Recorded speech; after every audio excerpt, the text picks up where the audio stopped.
Good evening, everyone, and welcome to Jazzmobile Sessions live in the gallery.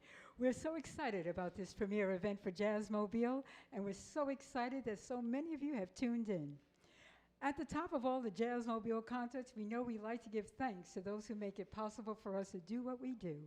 And we want to give a special thank you to the title sponsor, the founding sponsor of Jazzmobile Sessions, the West Harlem Development Corporation, and all the other sponsors that have joined us and individual donors. So it's Christmas time in Harlem, and we know it for sure because we have an amazing band who is about to bring it to you like no one else can. So please welcome Jeremy Pelt and the Jeremy Pelt Quartet with Christmas Interlude.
we had to do everything over again? No, that's not.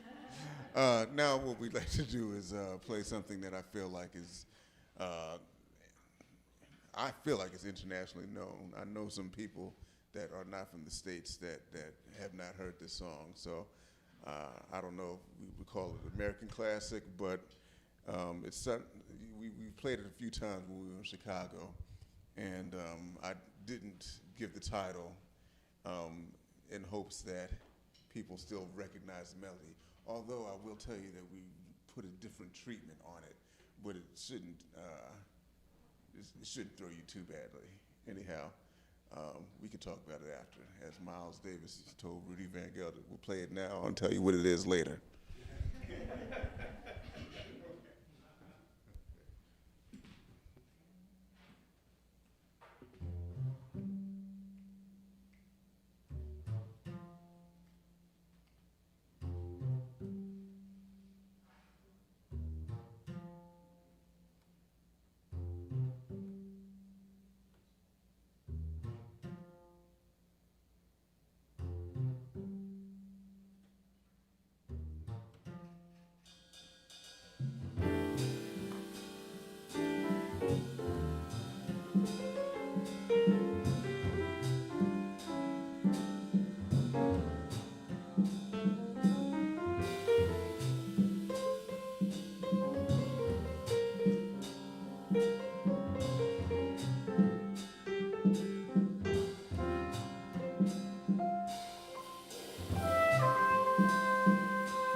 Now, if you didn't recognize, that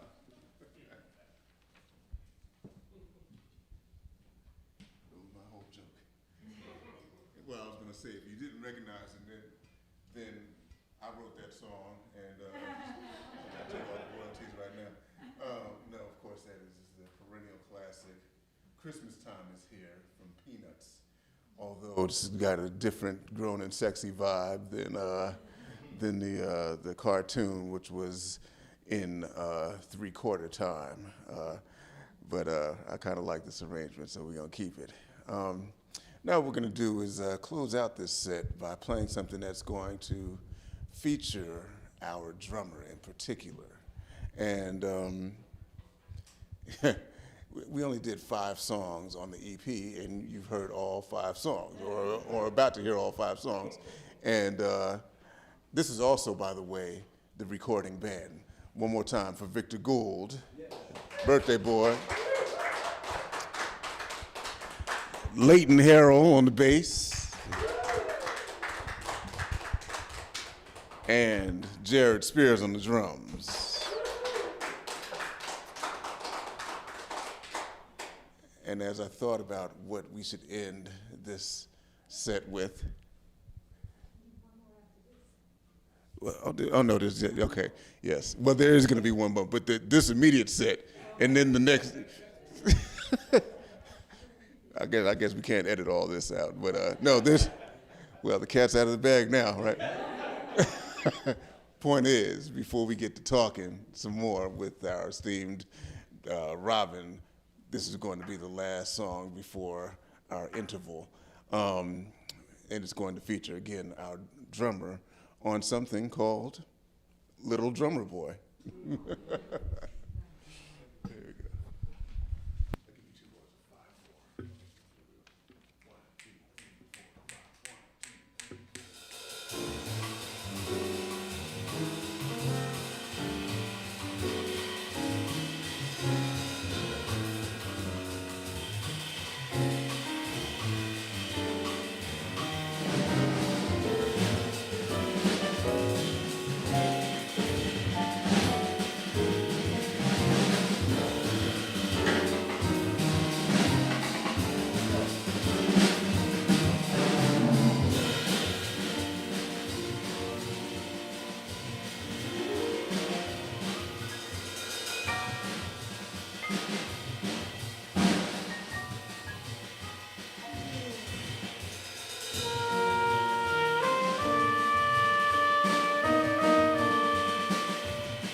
Thank you so much, Jeremy Pelt Quartet.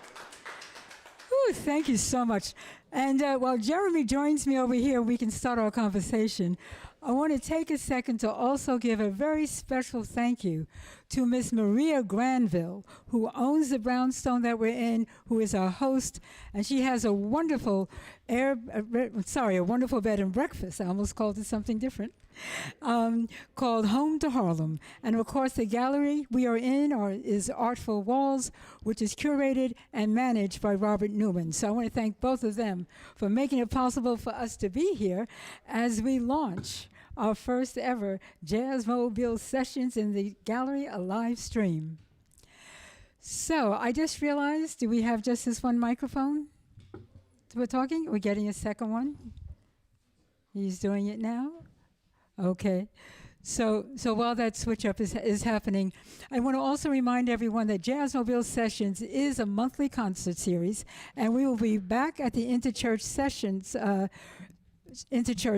on 61 Claremont Avenue, and it was there that we got started. And the first act that we presented at the first ever Jazzmobile Sessions was none other than Mr. Jeremy Pelt. Right. So how perfect it is for us to come full circle tonight. Yeah, so I'm going to just jump right in. A lot of us are fortunate in knowing you very well through your music, since you are a regular Jazzmobile artist, and we will claim you and own you for the rest of your career. But tell us a little bit, how did you get started in music, and why the trumpet? Well, I won't say that I came from a musical family. I came from a family of actors. Okay. And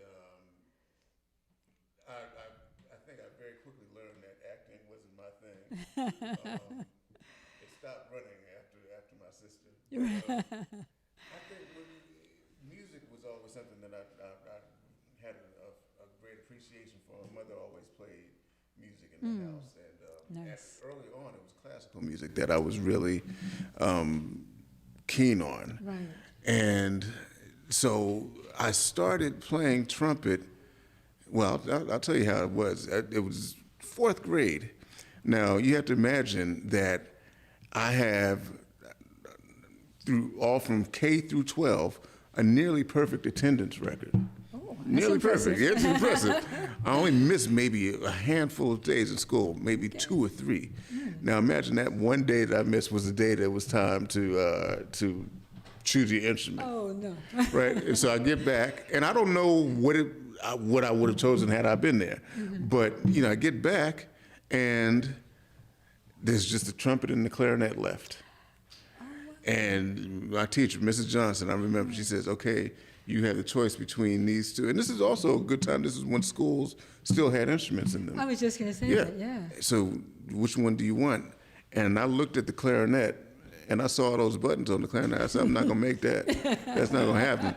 Then I saw the trumpet and said, oh, it's just got 3 buttons on it. It must be easy. I would go, let me do the easy one.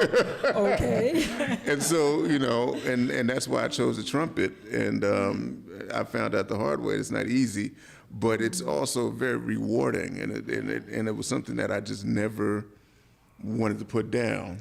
Right. And, I just pursued listening. I was a voracious listener, still am. Yeah. So how did you make that leap into becoming a professional musician? I'd always felt like I was a professional musician, but I just didn't have the skill yet. Okay, right. I had well the mindset. said, well I had said. the mindset. I knew I would tell myself things like, of what I was going to do when I got ready, and what I had the vision. I just had to have the focus. I had the focus. I just didn't have the know-how yet of how to get there. But I'd always knew that I wanted to do it. To do it. And so I made that decision very early on, soon thereafter having chosen the instrument. Right. But I guess the difference is that when I decided that I was going to do this, it was really, again, more classical music. And I was also moonlighting, trying to also think about becoming a conductor. Oh, really? Because I always loved conducting too. Okay. And watching videos of like Herbert von Karajan and and Toscanini, Of course. and I was always into that. So I started just writing classical music. I would go every time we come back east, because I was in Los Angeles at the time. But every time I'd spend my summers with my grandparents. We'd go down on occasion. There used to be a record store, not a record store, but a music store right behind Carnegie Hall, called Paddleson's. I remember it. And I'd get little miniature scores of Tchaikovsky and everything. So I was heavy into it. And then every Christmas, my mother would take me, I'd go to church and they would present the Handel's Messiah, the complete, the complete Handel's Messiah. Wow. And so I would just take it all in. So jazz didn't really come, even though my mother was playing like Dinah Washington. At that point, it was just my mother's music. Yes. Because it was, it was just singers. It was Dinah Washington and Billie Holiday. Right. And so jazz didn't come until the high school that I went to didn't have an orchestra. They had a jazz band. And so I said, okay, well, here we go. Here goes nothing. Your name. And that was also the year that Miles Davis died. Oh, wow. And so when one of the upperclassmen comes in and says, Mr. Magruder, I think we should play So What, in honor of Miles Davis. I didn't know what, I'd heard of Miles Davis in as much as he was a household name. Right. But I didn't know So What, I didn't know any of that. So we played it, and after school, I did my due diligence. There was a record store not too far away from where I lived, a couple blocks away, and I always carried my cassette deck with me. The Sony Walkman. Yeah, the Sony Walkman. I remember and fresh batteries, Okay, right. And so I went to the record store and I dug through the bin, and I didn't know anything about Kind of Blue or anything. I just found the first thing that had So What on it. And it was a live Miles Davis, live at Carnegie Hall in 1961. Okay. And when I heard that, that's the end of, that's why we're here That's now. all she wrote, Yeah, right? yeah. So what was your first paying gig? Wow, man, I can't even. That's a great question. You caught me off guard on that one. I can't remember. I really, it would probably have to be something that was maybe in the church or something like that, how they throw the kids a bone and say, okay, sure. Yeah. it would have to be something like, well, here's interesting enough. So, as I mentioned, most of my time was in Los Angeles. I was born out there.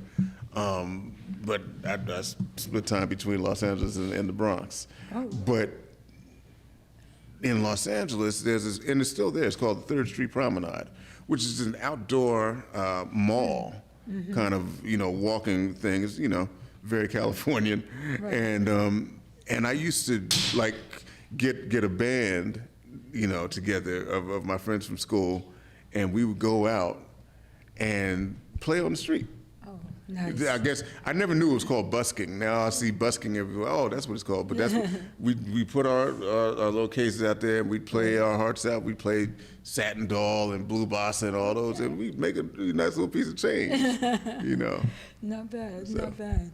So you have done so many amazing albums, and I'm happy to say that I, quote, discovered you early on. I remember the first time I heard you play was with Jimmy Heath. And of course, a lot of our viewers will know that Jimmy Heath was one of the co-founders of Jazzmobile.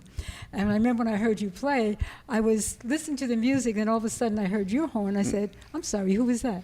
And then all of a sudden, ever since that moment, we've been following you, and you have obviously been a part of the Jazzmobile family, having performed on the old Jazzmobile stage, Marcus Garvey Park, Central Park, but you're also part of our education team. So Jazzmobile, some of our viewers will know, but not all, know that Billy Taylor and Jimmy Heath actually created our Saturday Jazz Workshop education program, which is in public schools, free program, and you were one of our clinicians. So I was always curious as to how do you manage to teach, the next generation, keep your professional career going as well as you did, and do you also find that by teaching, it enhances your playing as an artist? It certainly does, and it gives you a deeper understanding about your approach and your presentation. That was something that I struggled with, and for a long time. I used to ask people who I deemed to be great educators. I'd say, well, now, how do you, because I have some friends that are very inspiring to their students, and these are people that I've known since we were students, right? And I'm like, this cat is inspiring, but no, but they do great work, and I'm like, well, how do you do that? And so, now I teach at Wayne Patterson University. I've been there for 9 years. Nice. And so a lot of my some of my students are in my band. My drummer is really? one of my students. Okay. Yeah. And then and also my guitar player in my full quintet is from the school too. Okay. So I think that it's incredibly important to, as you're teaching, to learn from the students too, and that's something that I've actually heard in a sermon one time at church. You know what I mean? Just in terms of the importance of learning as much as you teach. You know. And that was something that it brings me to different places in music, because a lot of times artists, and this is historically true, can be stagnant, and that's everybody all the way down to all the way up to Miles. People don't understand when people talk about Miles and the genius was in how the musicians that he picked to elevate his music, and he learned from that. Right. You know what I mean? Right. And then, but he was able to galvanize everybody and adopt his sound over the whole thing, and that's what made it Miles. And so that's what I think about all the time. Right. It's that because nobody could do everything. Exactly. Exactly. And so I know what it is that I'm good at, what I've learned from Jimmy Heath and from the grandmasters of his music that they've never gotten a chance to even see because they're so young. So I know that I could bring that component to teaching them because they need to be taught that. But then, music also moves forward. Exactly. And it has to move forward. And they're part of their generation that are the ones that are taking it forward. And they have new concepts and new things that they do that I really try to keep an ear to and really learn from Right. and seeing how that could fit into my overall oeuvre and concepts. Exactly. Yeah. And that actually is something that Jazzmobile has always subscribed to, which is multi-generational, right? Certainly. So, I mean, I think of Art Blakey when you were talking about how you have these young students playing with you. We all know Art Blakey's history. I mean, Yeah. all of the greats have played through there. Even like a very, very, very young Wynton Marsalis Sure. played in that band. And there Sure. are others, you know, that also played with him. Right. But as I hear you talk about the elders, talk about the importance of education, if you will, it leads me to want to ask you about griot, which was, I think, one of the most phenomenal collaborations of music and written word that I've seen. Tell us a little bit about griot. What inspired you to do that, and what's next within that? Because as I read the book and as I heard you playing the music, I just thought of all kinds of things that could happen with that project. Well, I tell you, one of the things is you had a good part to play in it, and I'll tell you, because, well, the concept of griot is West African, Of course. and it's a traveling storyteller whose job it is to pass the culture down, and there's various mediums that they do that in. Now, obviously, my medium is music, and so I thought that was a very apt title for it. The concept of the book came from Arthur Taylor, the drummer, who wrote a book called Notes and Tones, and where he did a bunch of musician-to-musician interviews with most of his peers and some of his elders. So he had people like Thelonious Monk in there. Then he had, of course, Dizzy Gillespie. Then he had Miles, who was, he had Dexter, he had everybody in there. And I remember reading that and just being just completely excited about just the voice, because this is before internet. Yes. When I read it, so you don't really, if you weren't there as a 17-year-old, you didn't know what these cats sounded like. That's right. You know what I mean? That's So, right. but you had the vibe of what their voice and their thoughts were in this book, and it was unapologetically Afrocentric. And I remember reading that, especially growing up in the kind of family I grew up with, my mother and, Black Panther and all that. So, I was very tuned into pause. We can talk about your mother another time, because I definitely want to hear that story. But, so I remember, reading it and being like, wow, how come somebody hasn't done something like that for the current, and, maybe somebody had, but I have not seen anything like that at that point for the current generation of, at that point, the new generation was Roy Hargrove and Chris McBride and that crop of musicians.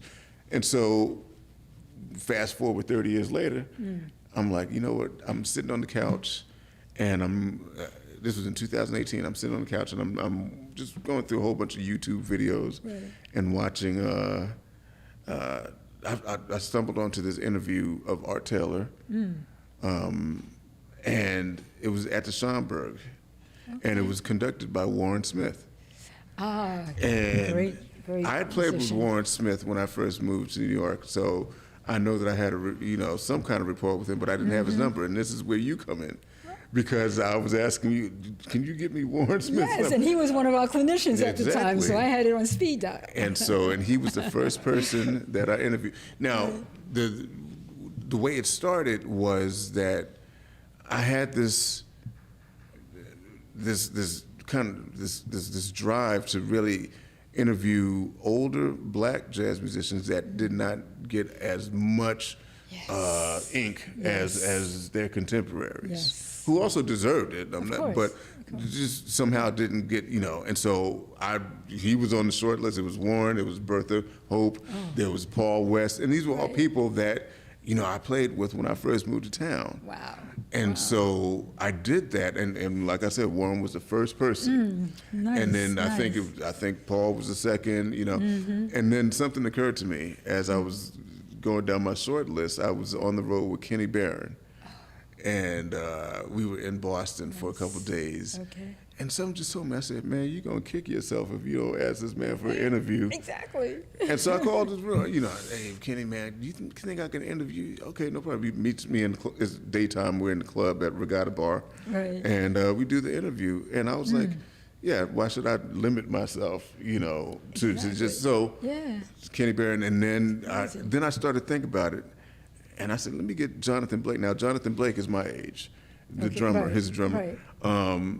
I said, but let me interview him too, and so I did, and then it became, across the generations.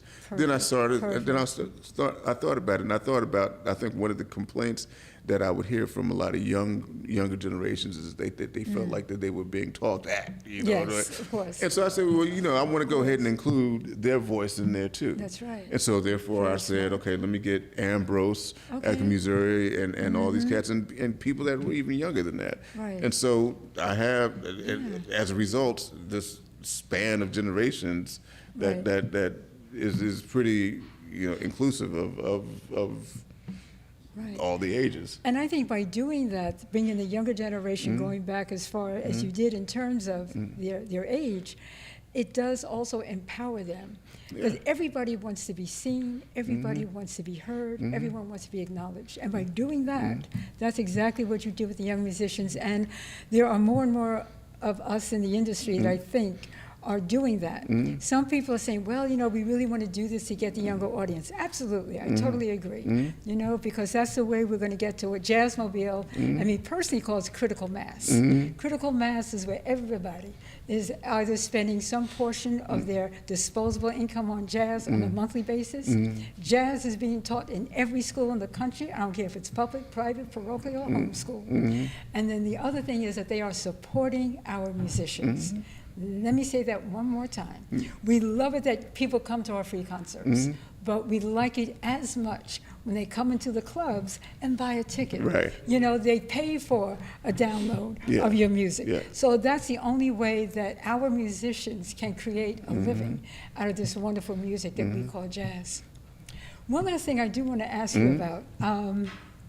We can't talk about this music. We can't talk to a trumpet player as accomplished as you are without asking you to tell us when you first heard, and did he influence you, the amazing, the incomparable Mr. Louis Armstrong. So when I first heard Louis Armstrong, I think every trumpet player of my generation, and even a little bit older, will probably have to have the same story, because I think that is widespread, even if you don't play the instrument, which is you hear Louis Armstrong in passing, Right. or in some commercial or something. Exactly. I mean, that's how pervasive, Exactly. and that's how right. just big he was. Exactly. It wasn't just, we're not even talking about the hot fives and all Right, that. We're talking about exactly. Hello, Dolly. Right. And It's a Wonderful and it's a World. Wonderful Of World. course. So yeah, course, I've heard of of course. Louis Armstrong. Yeah. And at that age of where I would start to recognize who he is, yeah, sadly it was a little bit like, okay, yeah, this is, because all I'm hearing is "It's a Wonderful World." Right. So you think it's corny. It's like, okay, yeah, I get it. Yeah. Right. Yeah, he's great, and you don't know why, but you just agreeing that he's great. Right. It wasn't until really, I would say, college, where I started to really. Well, no, it was high school. It was Okay. high school when I really started to get hip to him. I think I got like one of those compilation CDs, and it still wasn't like hot fives and hot sevens. It was him singing, but there was just it wasn't as I don't know, saccharine as It's a Wonderful Right. World. He's singing like Mac the Knife, and he's singing Back of Town Blues, Right. and something about that came alive. I was Right. like, wow, man, And then when I started getting into his playing, that was in the beginning of college, and that's because, to his credit, Wynton Marsalis was really championing everybody going back and checking them out, and Absolutely. so as a result, cats that were checking Wynton out, like Nicholas Payton. Nicholas Payton, for the beginning of his career, was doing like pops and Exactly, all and that. doing it well. Doing it well. And so I listened to it, and I was like, okay, let me check this out. And so I'd listen to Weatherbird Rag and all the stuff with Earl Father Hines and whatnot. And I was like, wow. And that's when I realized how incredibly sophisticated he was and ahead of his time he was as a trumpet player and as a technician of the instrument too. Exactly. And just how harmonically just adept he was. And so I started transcribing him too. All right. Yeah, all I did. right. You know, so That's commitment. yeah. Well, That's commitment. well, you know why? Because it's like it's still the same language, but it's an older language. You know, it's in a certain type of way, and that's how things just go in time. You know, I mean, we talk about bebop, and that's an old language too. But there's always it's traceable. Yes. And that's the important thing is that you could still hear the elements of the history in there. Yeah. And when Pops is playing, even though his ideas of you might hear him playing Potato Head Blues or strutting with some barbecue, and the lines seem simple, but they're not. They're not. Right, exactly. Once you hear it and you're like, okay, yeah, that's cool. Then once you try to play it, and it's precise. It ain't like he's messing around and you know. Right. Yeah. So. Right. And it wasn't by accident because he can do it again. Oh man. So yeah, he was. Yeah. It was. Yeah. Exactly. So I gained a whole lot of respect. I said that was the last question, but I do have one more. Okay. And that is, what's your next project? My next project is something that I've called a love record. But the title is provocative in a way that would not suggest that. It's called "Our Community Will Not Be Erased." Ooh. You know, so it seems like a protest record, but it's putting 10 toes down, knowing that what's going on in this country today. Right. Every day you open up your phone and something like that, it's Trump is taking over. He's taking away MLK and Juneteenth and national parks and putting and all that type of thing, and it's all trying to head towards erasure, but it's not going to happen. It's not going to happen. It features Buster Williams on bass, Orrin Evans on piano, and Lenny White on drums. And I'm very excited to. You always for it put to come together out. a killer band. Yeah. I know. I couldn't wait for this. I was like, oh man! And so we had a great time, and it'll be out in the spring. In the spring. Yeah. Well, we'll be looking for you to play it on the Jazzmobile stage this summer at Summerfest. Yes. Yes. Okay. You heard it here. He is committed. He will be back. Good. Well, listen, Jeremy. Thank you so much for the conversation. Thank you for being here today. And thank you for giving us one more song. Okay. Yes, okay, No great. problem. Thank you. Right. Yeah. And thank you. No, please. Thank you so much. And I'm going to say my goodbyes now because we definitely want to end on music and not on conversation. So at the end of our Jazzmobile concerts, we always say thank you so much for coming. Stay safe, and remember, as the maestro Duke Ellington used to say, we do love you madly. Good night.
Yeah, and so